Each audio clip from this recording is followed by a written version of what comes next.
Hi, this is Roger. Thanks for dropping by. This is probably going to end up being a short video of lots of little clips, but I thought I'd do an update on this. If you remember last time I watered this is the one with the big long name, Gilded Tower Mystic Maze, and it's a Banfield-ara. It had lots of little white dots on it that, although with the magnifying glass I didn't see anything moving around, they basically shouldn't have been there.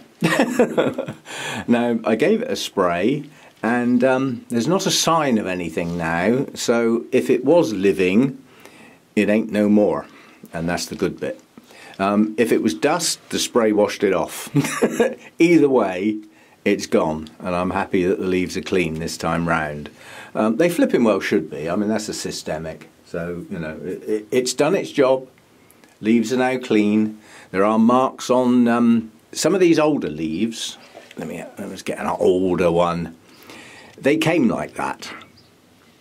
So it may well be, although I've had this a while, you can still inherit things. You know, and although you treat something, you can still get dormant eggs of things that just don't hatch for a considerable amount of time, and then all of a sudden you get an outbreak which seems to be out of the blue, when in fact it's nothing more than a continuation of what you had before.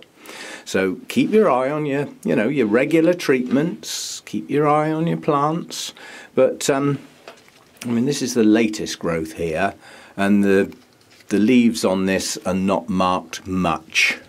This naturally has the spotting. There's an awful lot of Oncidium types, especially if there's a bit of Brassica in there, that just naturally get the brownish spots. Sometimes they form pretty little patterns, but whether you like it or not, it's difficult for those leaves to stay absolutely crystal clean long term. They get natural brown spotting. If you have a look at some of the ones, obviously species, not hybrids, growing in the wild, boy do they look tatty. So, you know, it is a natural phenomenon with certain types of the Oncidium intergenerics. But anyway, I think the plant's okay now. I shall still keep my eye on it closely. I'll see what else I've got to film today. I can see a couple of blooms that have just opened that I'll catch as I go round, including one very special one, the first of its kind. Oh, I've just got to film this again. The colour has deepened on the lip since they first opened, as is often the way with the brighter colours on many orchids, quite honestly. Colour deepens as they age, and these don't live long, so I want to catch them. I've just clipped the two canes together at the base so that the two blooms are actually nice and close together. It makes for a better show and it takes up less space. But I thought I'd catch that again because, as I said, I'll be lucky to get 10 days out of these, and they've already had 2 or 3. Not long lived. Lovely Dendrobium primary cross. It's Farmeri cross with Griffithianum. Both types have the same type of pendulous cascade type blooms. Slightly different colours, but this is a combination of the two. I bet if you crossed it the other way round, you'd probably get slightly different blooms, but this way round, this is the colour. Love it. Right, these are my last 2 Cattleyas that are not in holy pots. Sorry, that's an in-joke. If your language isn't English, your first language, and somebody says a holy pot, it can take 2 meanings. I hadn't thought of it. What I mean is a pot with holes in, as opposed to the other sort. Yeah, ready or not. This is the big blousy magenta one. Not ready. So you've got to stay there, mate. However, this one has enough signs of new growth pushing out to get this one out of this pot. There is some actual root growth down in the pot, but I can see new roots pushing out. I don't need to see many, because once they start, they keep going, if you see what I mean. It's the start of a process. There's always got to be the first one, followed by others. So timing on this one is good. I don't know whether I'll be able to actually do it today, because I've got a lot to do outside, and a lot of watering to do inside. So it's going to be a busy day, and I think this is the last of the good weather today. We've got rain coming, so outside work is a no-no. I'm also desperately trying to fill up all my RO containers because I've nearly run out. I've got enough to do today, and then I'll need more tomorrow, so they're all filling up at the moment. But yeah, I mean, this one's got enough signs of new roots to actually do that one soon. I might give it another week, but that's the decision basically. You know, no signs of new roots yet, so it stays where it is. I think I got that a bit wet, quite honestly. Whereas this one has got new roots, but quite honestly I'd probably like to see a few more. So maybe another week and see how it goes. If I can see a few more pushing out in a week's time.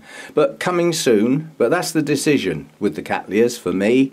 When I see new roots, I don't care about growths. I don't care about blooms. I don't care what else is going on with the plant apart from seriously broken down media, which takes priority over everything. Yeah, it's a matter of new roots, repot time. This little beauty is Maxillaria sophronites, just opened this morning. It will open a fraction more than that, but that really is it. Tiny little bloom, you can see my hand down here, relative, and because I'm holding it, I doubt if I'll be able to get too close, but I will go in.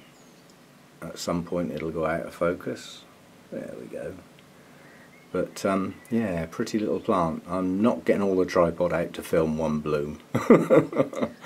But this one comes and goes, and when it does, it's a gorgeous splash of red. Lovely colour.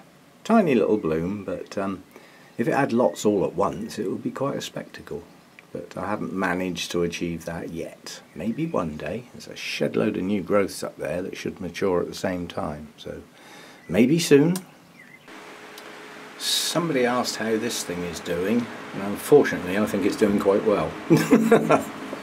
I'm not checking the bottom of my shoes to see if I've stepped in anything yet, so it's obviously not open properly, but it's progressing, and the better bit of news is there are some signs of some new roots coming out at the base of the bulb, and that's in places I can see, so hopefully there's some coming out underneath too. Yeah, this isn't open properly yet. I don't know how big it's going to get before it opens. Horrible looking thing. But yeah, I mean, I class it as another thing that I've got to bloom, although I didn't put much work into it. What do you mean deliberately? But it's going to bloom. I suggest that we're in for a mild spell now, where the nights are not going to be too cold. So if this stinks to high heaven, it's going outside. It's not staying in here with all my nice fragrances like apple blossom. But it's progressing. As I said, I don't know what it's supposed to even look like, really. I've had a look at some pictures, and yeah, it's still got some opening to do. But that is a strange looking thing. Very strange. I filmed this when it opened. This is Dendrobium fleckeri. And I wasn't complaining, but I was saying that's supposed to be an orangey colour, and at the moment it's green. Well, it's a fast colour changer. That was quite a pale greenish yellow colour when it opened, and now it's getting its orange. So that's the colour more like I was expecting. I thought I'd got a dud. But yeah, pretty little flower. Without getting zoomed right in with some other lens than this, I can't get at the lip, but it's a strange shape. It's got like a pouch on the base of it, which you can probably just see pushing down to the bottom of the flower. Yeah, that's where its indentation is, and then inside it is a lovely yellow and red and hairy. Lovely little flower.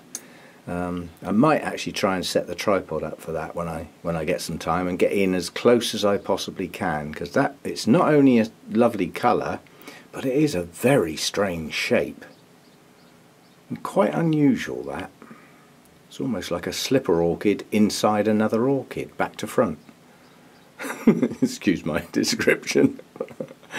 Yeah, lovely little flower. First bloomer, first time, yeah, one will do. And my wildcat cheetah's just opened. Gorgeous yellow, deep red and waxy. Lovely blooms on that. That's not a bad spike too for what is not a very strong plant, but yeah, just literally opening now. And these open quite close together, but down here's a branch, and I don't know whether anyone else has noticed with the Oncidium intergenerics, the buds on the branches seem to open later than the buds on the main stem, which is good because it gives you a succession lower down the plant. They open up the stem, yeah, last buds are still quite immature, yeah, so you've got the blooms starting here, which means when they go over, they'll start here, and this will be the first flower to go, followed by these up the stem, as these come on. So these come on to replace those earlier ones that are going to fade first. I like that trait, it just extends your blooming time. I love that bloom. This was the first wildcat I got, and nearly lost it, but it's recovering, and a nice little spike on that one. Okay, I'm going to keep today's vid relatively short. I've done the sort of new bloomers except one, and I'm waiting for some good light to come round because I want to light it up. It's in shot now, if you can spot it. Single bloom and a special one, and I'm leaving it till the right time. I'm cheating a bit today. I've just finished watering all the pots. I started yesterday and finished today. Gone through them at a rate of knots. There's a good reason for that. I want to do my dailies today, and I want them to go into tomorrow morning still damp. And the reason is the spray's coming out tomorrow. The new fungicide that I've got is going to get all over the grow room tomorrow, and that sort of stuff works best if the roots are wet. You know, if there's some mobility through the plant to carry the chemical to all the parts it possibly can. So obviously spraying it on a dry plant isn't going to achieve that. So I've made sure everything has been watered now, and if I do the dailies later in the day, they won't get time to dry out properly today, and then I can get at this first thing tomorrow. The plants and the grow room have then got all day to dry off and let that stuff soak in properly. I'm going to use the new stuff in the tiny little bottle. I don't want to over or underdose it. Underdosing it, you just as well pee on it. It's not going to do its job properly. And overdosing with any chemical on orchids is just not the best of ideas. You can start doing cell damage, and all sorts of internal problems can develop as a consequence. You know, like if you over fertilize your roots, you get root burn. Well, imagine if you did that to the inside of your plants. It's not the best of ideas. Those chemicals in labs are worked out at the right level, and that's the level you need to use them. There's no good thinking, oh, I'll double it up and use it twice as strong because it'll be twice as good. No, it won't. It's the same chemical. All you do is start damaging your blinking plants.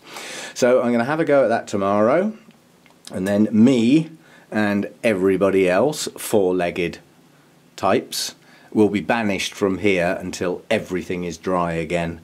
And for some time after, quite honestly. I'll wear a mask and do all the appropriate stuff. But I need to get this done. I need to get a protective element onto the plants not infected, and a dose of something different into those that are and may be recovering. There still may be some plants go down, but I'm going to do my damnedest to stop that happening. And I can't do it on my own. I need the help. So it's got to be done. I really don't like it. Anyway, one more to film, and then I'll close this one down a little bit later. But I'm going to have a rest and some lunch and all that sort of stuff, and get well into the afternoon, then whisk round the dailies, get all those done, get the Vandas done and everything, and then I can, you know, spray first thing tomorrow morning and give it the whole day to dry off, and you know, any residue drips or anything just get out of my way, basically. And if tomorrow's going to be a relatively dull day, nothing's going to need watering again till at least Friday, and I might even get away with going till Saturday, but I'll see how it goes. Right, I'll finish off later then. talk about contrived. I've got the tiniest of little pots stood inside another tiny pot that's got some stones in it, sat on top of my ionizer just to keep it at the angle I want, and I've stuck a towel behind the bloom so that hopefully the colours pick up. This is my first ever Latoria bloom, and I've been looking forward to getting one of these in my grow room for so long, and of all the ones to open, this is quite nice. I think it may open a little more. I think yeah, these other two petals may actually push back a bit. We'll wait and see, but yeah, I mean the colours, that purple is just gorgeous. And I've now got a different shaped bloom to anything else I've had before. Love it. That's Dendrobium rhodostictum. And I've just been looking for any one of them to open. So I stuck the towel behind it because otherwise, where it is now, it's got a white fan behind it. And looking at a white bloom against a white fan probably wouldn't have showed up much. And this also concentrates the camera on what I'm looking at. I am so pleased with that. Hopefully it's going to last a nice long time. But I do have an inherent, possibly urgent need. I don't like what this plant is in. It stays wet too long. And now the new roots are coming out under this nice new growth. So this is coming up to its repotting time, in bloom or not. I don't want to miss my chance. It's quite a small plant. It would be a lot more wrong to leave that in an unknown quantity with its new roots pushing down into what might be quite acidic media just for the sake of its first bloom. But yeah, that's yep, number one, first Latoria. Love it. And you know, there's several people I need to thank for getting me onto this. I think Terry might have been one of the first, TD Moore. Sorry about the foggers. I'm sure I saw some there first. And also that's, I think I'm pretty certain that's where I first heard the expression Latoria type dendrobiums. Because up until relatively recently I'd never heard of them. You just don't see them in the UK. You know, I've asked round the orchid societies and there's hardly anybody who've got any. There's a couple lurking, but not many. You know, I've probably got more now in my collection than anybody else has got, that I know anyway. Oh, I just love that. And there is room for more. But, you know, I'm selective now on the grounds that I've got some. So now I can be selective and pick ones that have got blooms that I really like, or have got exceptional fragrance, preferably both. But yeah, I'll run with that. Lovely little bloom. Gorgeous.